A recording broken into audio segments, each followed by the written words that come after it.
Halo Rebahaners, dimanapun kalian berada, bagaimana kabarnya? Semoga gas LPG di rumah kalian masih aman. Sesuai request, saya akan merangkum sebuah film bertema sulap berjudul Now You See Me tahun 2013. Sudah dibuat sequelnya Now You See Me 2 tahun berapa lupa lagi. Tidak banyak film bertema sulap yang benar-benar digarap dengan baik.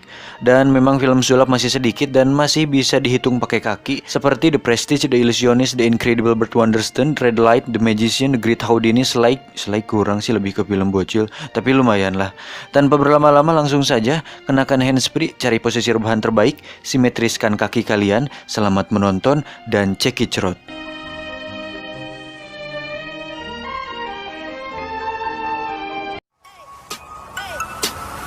Get it when I get back.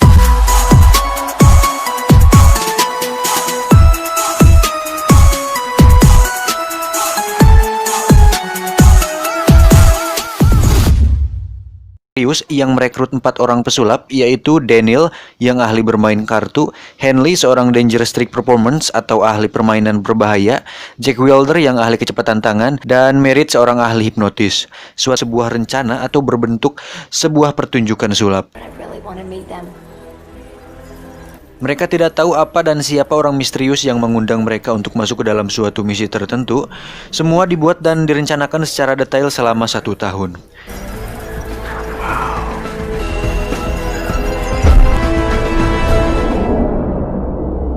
Setelah 1 tahun berlalu, mereka muncul ke hadapan publik dengan menamakan kelompok mereka Four Horsemen alias 4 penunggang kuda.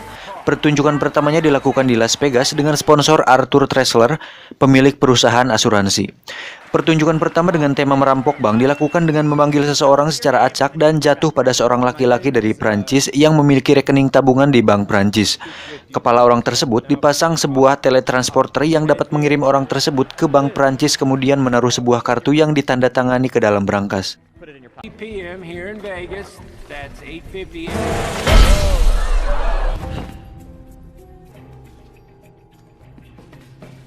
Hal ini sebagai bukti bahwa orang tersebut benar-benar pernah ke bank tersebut. Uang dalam brankas pun ikut terkirim ke Las Vegas dan dibagikan kepada semua penonton yang hadir. Tentu saja kejadian tersebut membuat heboh seluruh penonton dan juga pihak kepolisian Las Vegas serta pihak Prancis. Untuk itu, Dylan mendapat tugas untuk menangkap keempat pesulap tersebut. Tak ketinggalan pula, pihak Prancis mengirim Alma untuk ikut menyelidiki kasus perampokan tersebut. Keempat pesulap itu pun dibawa untuk diinterogasi. Sayangnya, tidak ada bukti yang dapat menunjukkan keterlibatan mereka sehingga mereka akhirnya dilepaskan. Dan justru, Dylan malah dipermainkan oleh keempat pesulap tersebut.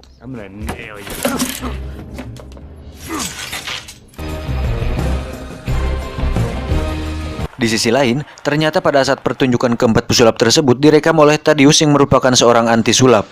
Artinya, dia berusaha mengungkap trik-trik yang dilakukan oleh pesulap dan mempermalukannya serta menjualnya secara online. Dylan dan Alma mewawancari Thaddeus dan menggali informasi darinya. Incredible. That's amazing. Red dye, palmed. Is that how Jesus did? You actually don't know how they did it. Ternyata ditemukan triknya, yaitu ada lubang di panggung yang dibuat mirip dengan brankas bank di Prancis. Singkat cerita, pertunjukan kedua dilakukan di New Orleans dengan janji yang lebih heboh dari sebelumnya. Arthur Tressler sebagai pihak sponsor mengetahui rencana Thaddeus yang merupakan ancaman untuk kesuksesan acara keempat pesulap. Arthur menawari sejumlah uang agar Thaddeus pergi meninggalkan kota tersebut, namun ditolak olehnya. Acara pun dimulai dengan menyuruh setiap orang menuliskan saldo rekening banknya masing-masing di dalam amplop. Demikian juga di panggung ada tulisan saldo rekening dari sponsor mereka, Arthur. Tak diduga, saldo rekening Arthur berkurang sedikit demi sedikit dan berpindah ke tulisan saldo penonton. Pada awalnya Arthur merasa itu hanya bagian dari pertunjukan, namun siapa sangka kalau hal itu merupakan hal yang nyata.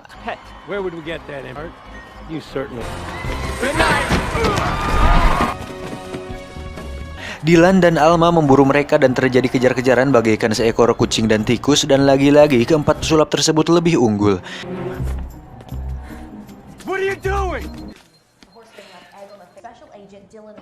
Di sisi lain, Arthur menyewa Thaddeus untuk membalas kepada keempat pesulap itu. Di saat bersamaan, Dylan menganggap Thaddeus terlibat dan merupakan pesulap kelima yang membantu di belakang layar. Namun tidak ada buktinya. Dylan dan Alma berhasil mengetahui persembunyian keempat pesulap di sebuah apartemen dan penggerebekan pun dilakukan. Let's go. Stand by. Daniel Henley dan Merritt berhasil melarikan diri, sedangkan Jack Wilder masih belum selesai membakar dokumen-dokumen. Terjadi perkelahian dan dilanjutkan kebut-kebutan di antara mereka yang mengakibatkan mobil Jack terbalik dan terbakar. Jack pun tewas.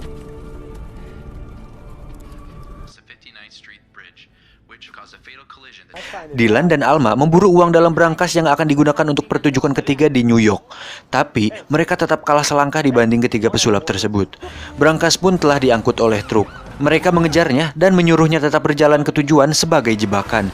Setelah sampai, dilakukan pengintaian siapa yang akan mengambil uang itu dan ternyata orang yang membuka truk itu adalah anak buah Thaddeus. Thaddeus beralibi dan membela diri bahwa dia hanya mengikuti truk itu dan tidak terlibat. Setelah berangkas dibuka, ternyata isinya bukanlah uang seperti yang diduga, melainkan mainan boneka dan balon anak-anak. Dan lagi-lagi mereka kalah langkah. Pertunjukan ketiga pun dimulai. Dylan dan Alma berusaha membatalkan dan menangkap ketiga pesulap. Namun, pertunjukan tetap berjalan dan terjadi hujan uang. Ketiga pesulap pun sekaligus menghilang dari keramaian penonton.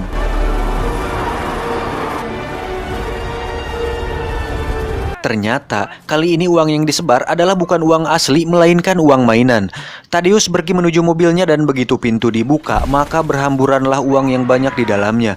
Rupa-rupanya, uang yang ada di dalam berangkas sudah berpindah ke dalam mobil. Dylan pun menangkap Thaddeus. Di dalam penjara, Thaddeus dikunjungi oleh Dylan. Thaddeus pun mengungkapkan bahwa dirinya dijebak oleh para pesulap tersebut. Dan dari sinilah semuanya terungkap bahwa ternyata Dylan adalah pesulap kelima tersebut. Dan dia jugalah orang misterius yang meletakkan kartu undangan di awal film tadi, sekaligus yang merencanakan ini semua. Namun Thaddeus masih bingung sebab musabab dia dijebak. Tanpa dijelaskan alasannya, Dylan pun pergi begitu saja. Di sisi lain, keempat pesulap bertemu di Central Park, termasuk Jack Wilder yang ternyata masih hidup. Mereka berempat menemui orang yang merekrut mereka setahun yang lalu, yang tidak diketahui jati dirinya. Mereka pun sangat kaget begitu yang ditemuinya adalah Dylan, orang yang selama ini menjadi musuhnya. Welcome to the Eye. Dan akhirnya jawaban apa dan mengapa Dylan melakukan itu semua pun terungkap ketika Dylan menemui Alma di Prancis. Ternyata motif semua ini adalah balas dendam. Rupa-rupanya ayah Dylan adalah seorang pesulap yang pernah dibuka triknya dan dipermalukan oleh Thaddeus pada masa lampau saat Dylan masih kecil. Hal itu membuat ayah Dylan nekat melakukan pertunjukan yang lebih ekstrim tanpa melihat resiko yang akan dihadapinya. Pada pertunjukan terakhirnya, ayahnya dimasukkan ke dalam peti dan ditenggelamkan ke sungai, namun tewas dan mayatnya tidak ditemukan. Arthur adalah pengusaha asuransi yang menolak klaim kematian ayahnya. Bank di Perancis pun tidak mencairkan uang ayahnya. Dan perusahaan berangkas yang membuat peti tidak sesuai spesifikasi seperti yang diminta ayahnya. Come in close. Dan terakhir, perhatikan sebatang rokok di tangan si John ini.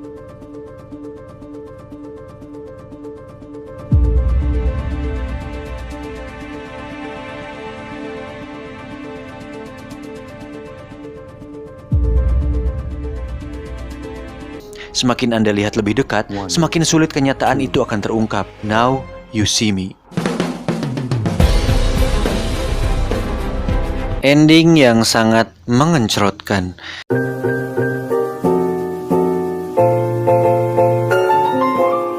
Tidak banyak yang harus dijelaskan tentang film ini karena di akhir film semua sudah dijelaskan.